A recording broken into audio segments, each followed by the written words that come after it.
So let's proceed 6 different ways of obliteration of the final boss. Hello guys, at the very beginnings I must enumerate all 6 different ways of obliteration in order to see the differences. Then, after that, we will shortly analyze what's causing those differences in order to fully understand how to be able to clear this entire final section of the game in extraordinary fashion. So we have Misalignment Obliteration with a bat, Misalignment Obliteration without a bat, Throwing down to the Spikes Obliteration, Random Obliteration with a bat, Random Obliteration without a bat, and finally the balcony glitch. As you can clearly see, playing with or without the bat is making a few differences that I want to analyze. Also, I want to shortly analyze 2 basic strategies that we are gonna fully exploit. The first strategy I call right angle movement of enemies that we are gonna use in the misalignment obliterations. And the second strategy that I call cutting the way of a surrounding enemy that we are gonna use in the random obliterations. And if you master all that knowledge, your gameplays will be not just exceptionally good, but much more enjoyable and fun. Then we will proceed the obliterations. So, let's start with the bat.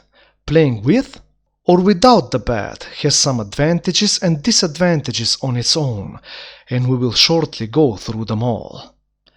Playing with the bat has 3 advantages. The first is better control of the game.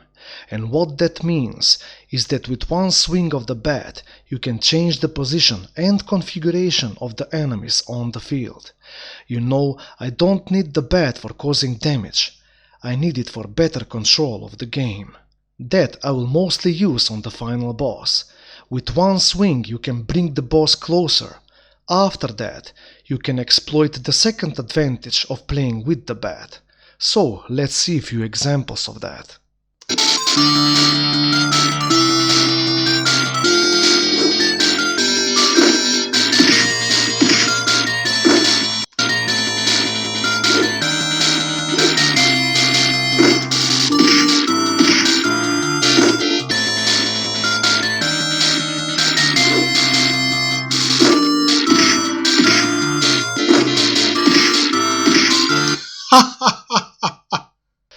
As you can clearly see, the second advantage of playing with the bat is that after the first kick you are not grabbing the enemy. Instead of that, you are doing a finishing roundhouse kick. With enough practice, you can repeat the process and totally obliterate the final boss. We can use this total obliteration tactic also on the Jeff guys. Let's see.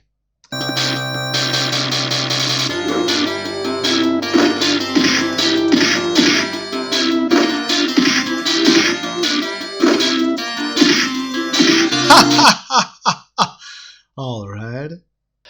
The third advantage of playing with the bat is for throwing down to the spikes.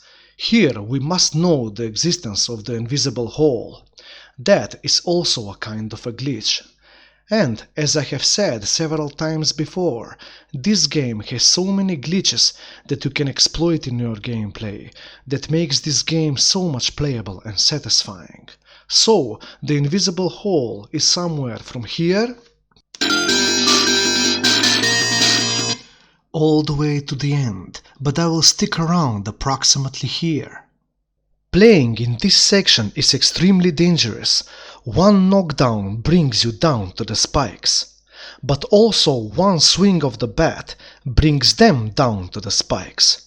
With enough practice and experience of the positioning of your player and making the right distance of the enemies, you can fully exploit this glitch in your favor. Let's see a few examples of that.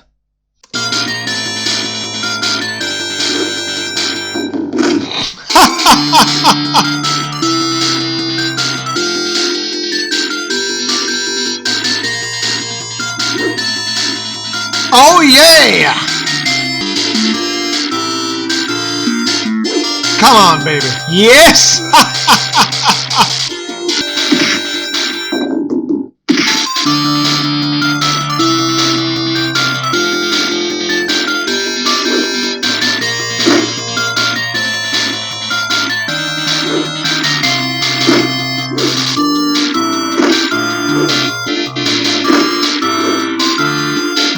Yes! As you clearly saw, timing is crucial. The swing must be when the enemy hits the lowest possible frame line in order to fall into the invisible hole. The final boss is the hardest one to bring down to the spikes. Let's proceed. So let's pass on to the advantages of playing without the bat. The first one is of course that you can punch. I mostly need punches for the random obliteration of the final boss. I use them in so-called zigzag moves, going up and down through the screen, constantly avoiding strikes. So let's see 2 examples of that.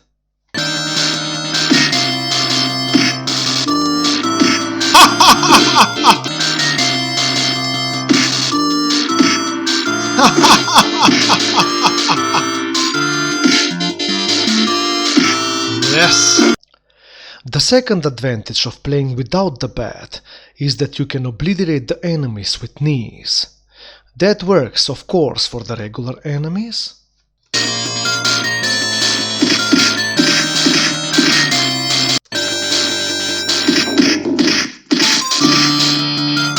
and also on the Jeffs, which allows you to perform the most brutal glitches of them all, the Jeffs glitch, for which I have special tutorial about that I recommend you to see. You can also perform it here in this final section of the game. Let's see a few examples of that.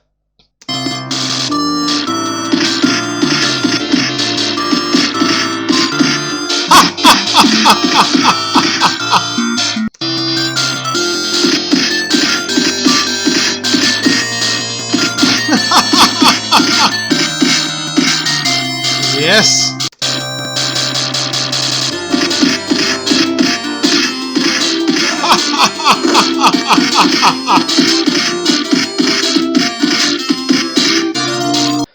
And as I said at the beginning, I want to shortly analyze 2 basic strategies. The first one I call right angle movement of enemies, and it's very powerful strategy for which I'm gonna make special tutorial about. What that basically means is that when there is more than one enemy on screen, one of the enemies will certainly try to surround you. But the most interesting and funny thing about it is when they do that, they make perfect right angles. Then you can slightly adjust your position so you can obliterate them with kicks. We will fully exploit this strategy in the misalignment obliterations. So let's see a few examples of that.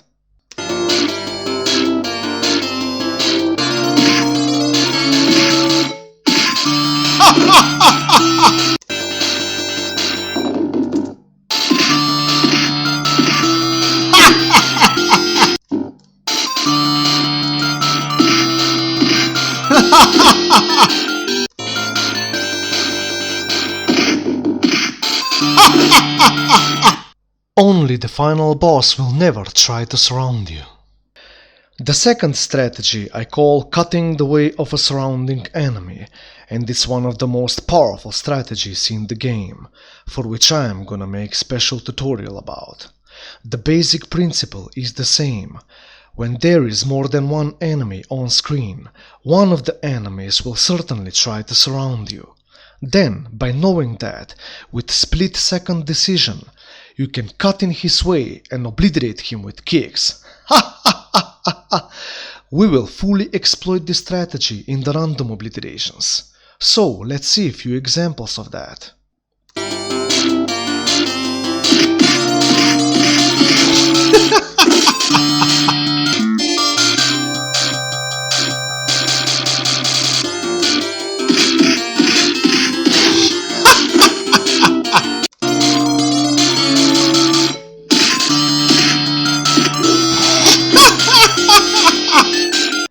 We are gonna enjoy in the beauty of the Jeff's glitch again.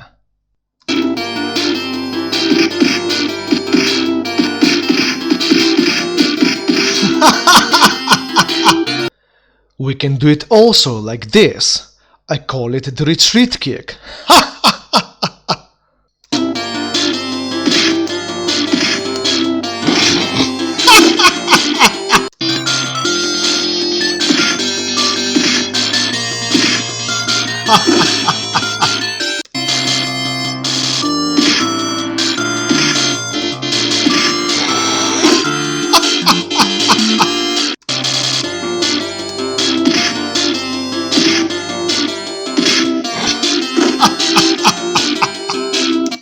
Again, only the final boss will never try to surround you. At the near end, let's make one honorable mention. Remember the tactic with which we have obliterated the first boss? I call it pressing to the wall. You can see it in the tutorial that is called Obliteration of the First Boss. It is also a kind of a glitch. It is happening because the enemies want to go straight up. But when they will face a wall that is placed diagonally, they cannot follow the diagonal line of the wall. Then their movement is somehow stuck and stiff in a sense, and you can obliterate them with kicks. Let's see a few examples of that.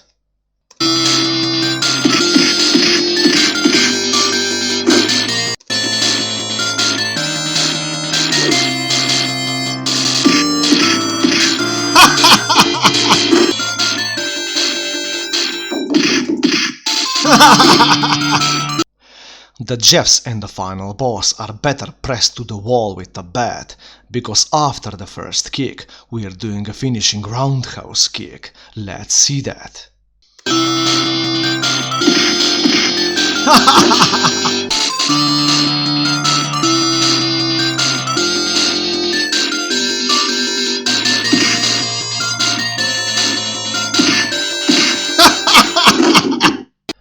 We can also press them on the other wall.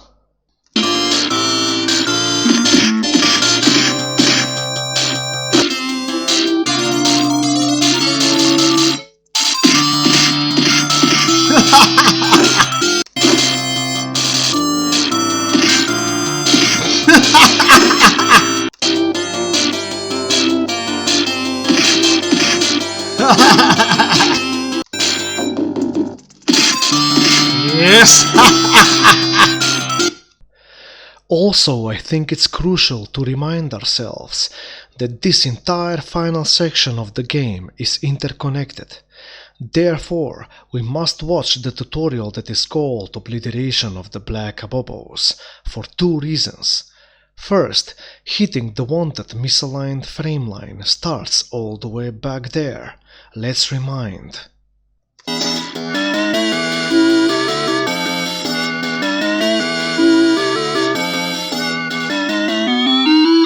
Also there you can find important information about misalignment in general.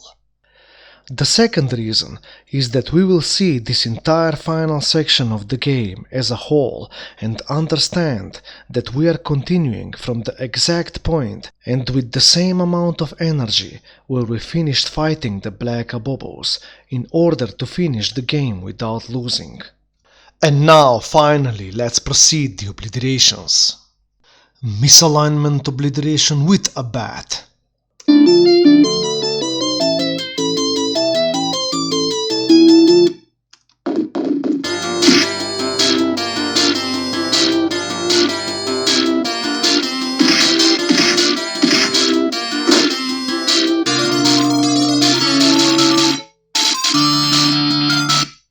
With or without the bat, I'm choosing to play here, a little bit distant from the invisible hole, because I don't want the enemies to fall into the hole.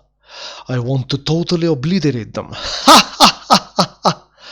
Putting them into the hole you will see in the throwing down to the Spikes Obliteration. Let's proceed.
I want the boss to go to the left.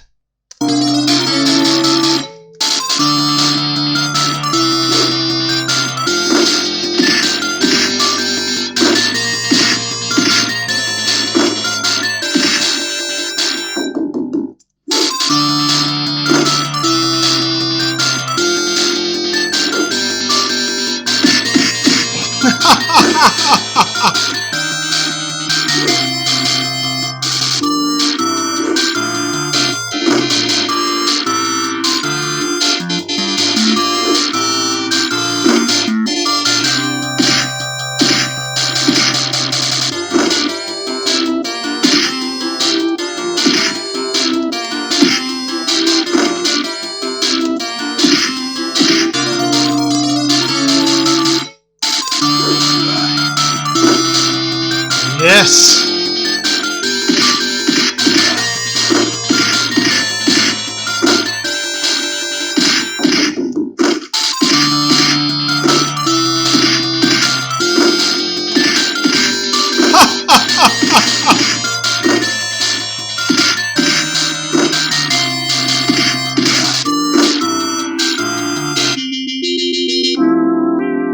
That was extraordinary obliteration. Misalignment obliteration without a bat. The best way of performing this is to obliterate the enemies that are holding the bat at the very beginnings of this final section. By doing that, when you will fight the final boss, the bat will not be on the ground to interfere your game. Let's proceed.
I'm standing right here because, again, I want the boss to go to the left.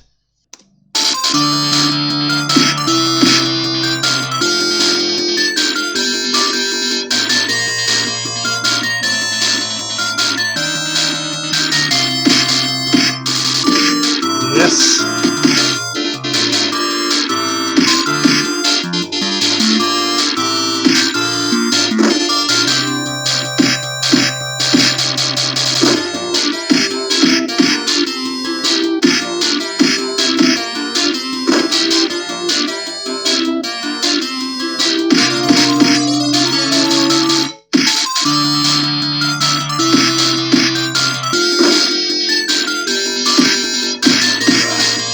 Yes!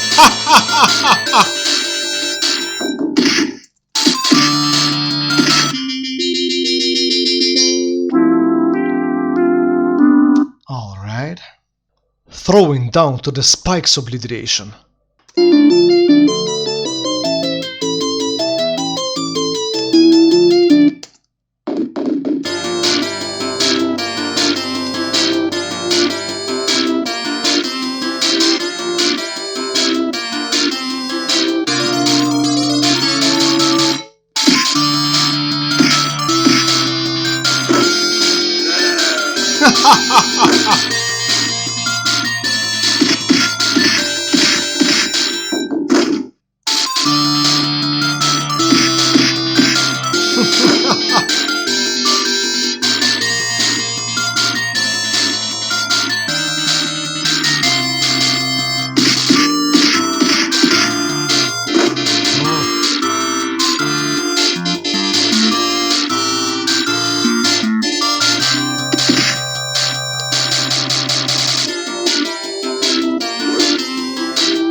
Yes!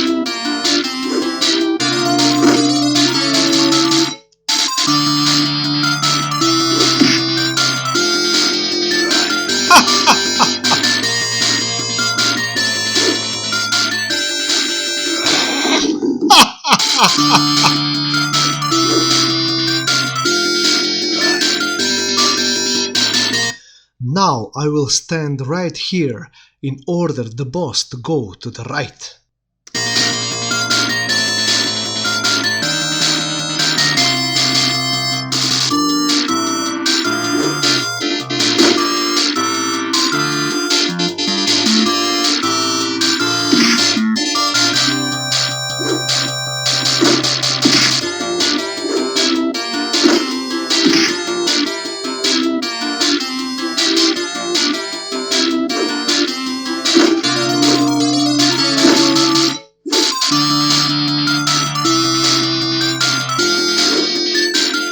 Yes!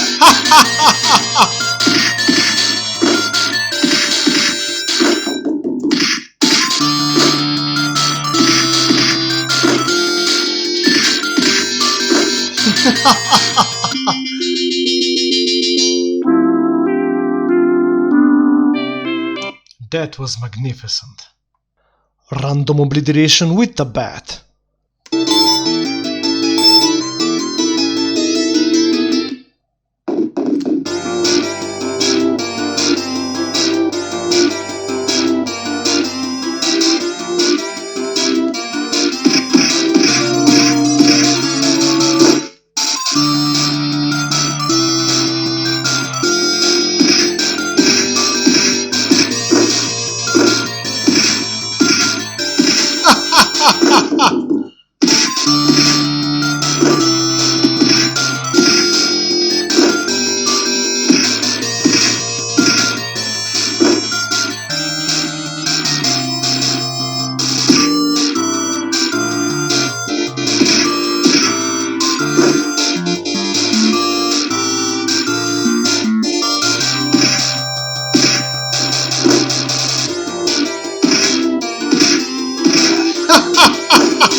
Alright. Oh!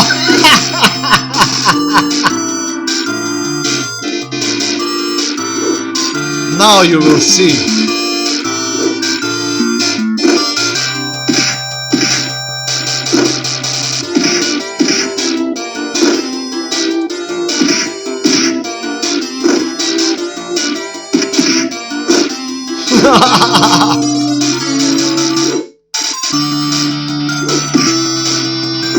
No. Yes!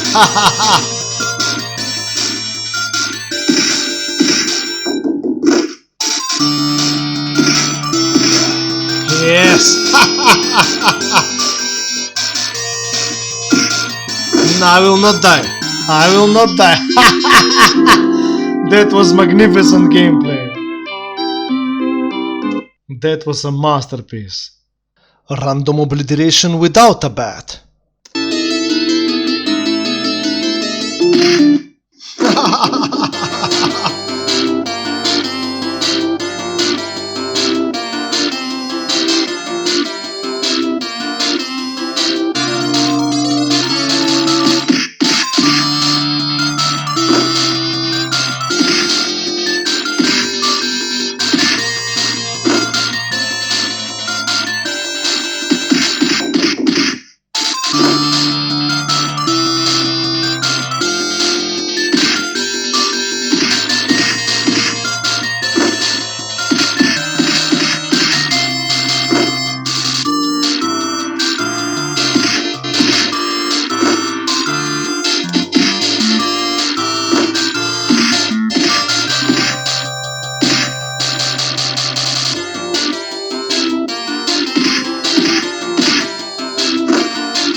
Yes!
No.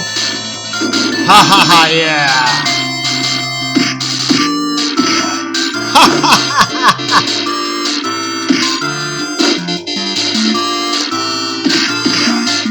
Yes.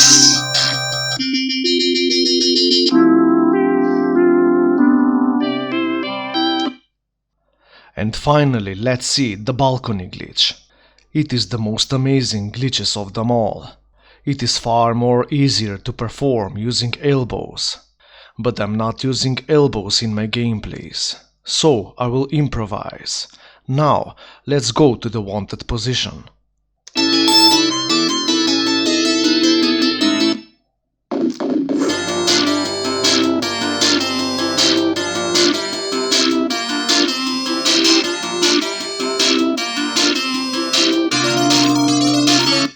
I must knock down a Bobo approximately here where I stand on this line.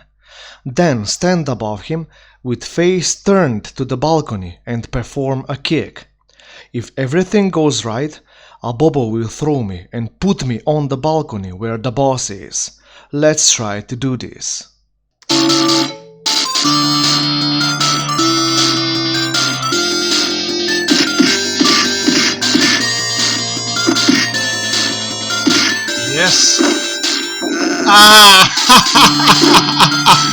No on that side.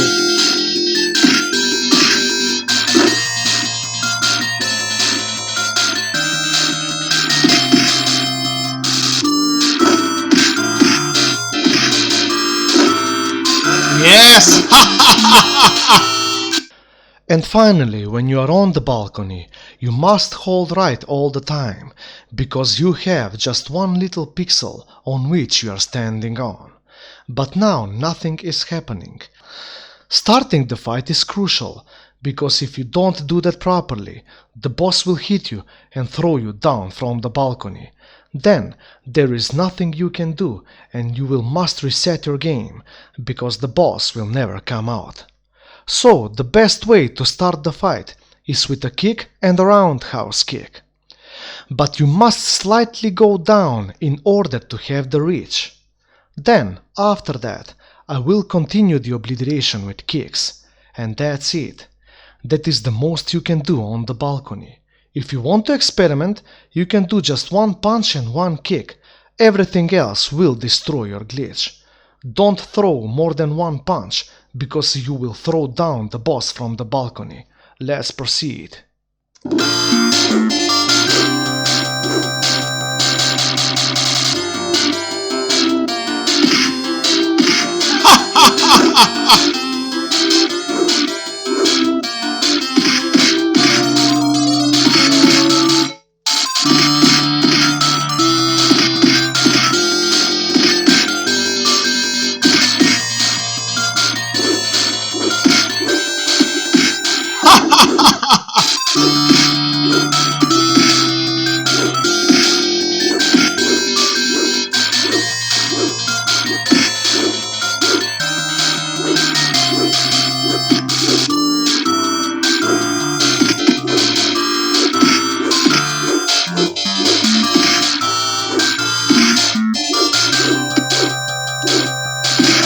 Yes! Now let's obliterate these guys.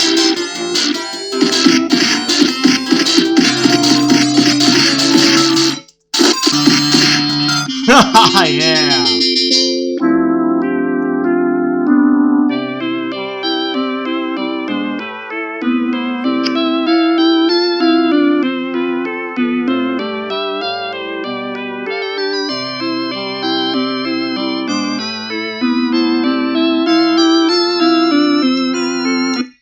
Hope you enjoyed, guys. See you in next funny tutorials.